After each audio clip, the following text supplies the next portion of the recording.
शिवसेना पर अधिकार की लड़ाई इस समय सुप्रीम कोर्ट में चल रही है।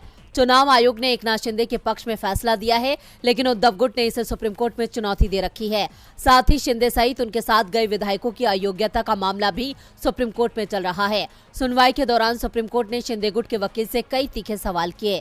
CJI DY Chandrachud, justice MR Shah, justice Krishna Murari, justice Hima Kohli और जस्टिस पीएम नरसिम्हा की संवैधानिक पीठ इस मामले की सुनवाई कर रही है। शिंदे गुट की ओर से एनके कोल ने कोर्ट के आगे दलीलें रखी। कोल की दलीलों पर टिप्पणी करते हुए जस्टिस नरसिम्हा ने कहा कि आप सदन में नहीं, राजनीति में बहुमत दिखाओ। चीफ जस्टिस डीवाई चंद्रचूड़ ने कहा, अगर फ्लोर टेस्ट का कारण 10वीं अनुसूची के उल्लंघन पर आधारित है तो ऐसे फ्लोर टेस्ट के लिए बुलाना 10वीं अनुसूची के पूरे आधार और उद्देश्य को विफल कर देगा। अदालत ने सवाल किया कि क्या शिंदे गुट की कोशिश एक दल बदल को वैध बनाने की है? अगर आप गठबंधन के साथ नहीं जाना चाहते हैं तो इसका फैसला सदन के बाहर कीजिए। सदन के अंदर सदस्य पार्टी के अनुशासन से बंधा है। राज्यपाल को पत्र लिखकर कहना कि हम एमवीए गठबंधन के साथ नहीं रहना चाहते, स्वयं अयोग्य ठहराए जाने के कारण के समान है।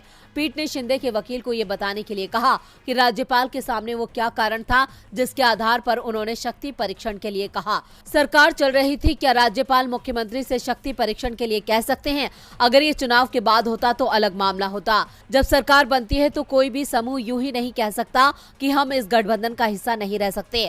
आप बताएं कि वो कौन से बाध्यकारी कारण थे जिसके कारण राज्यपाल को तत्कालीन मुख्यमंत्री को सदन में बहुमत साबित करने के लिए कहना पड़ा।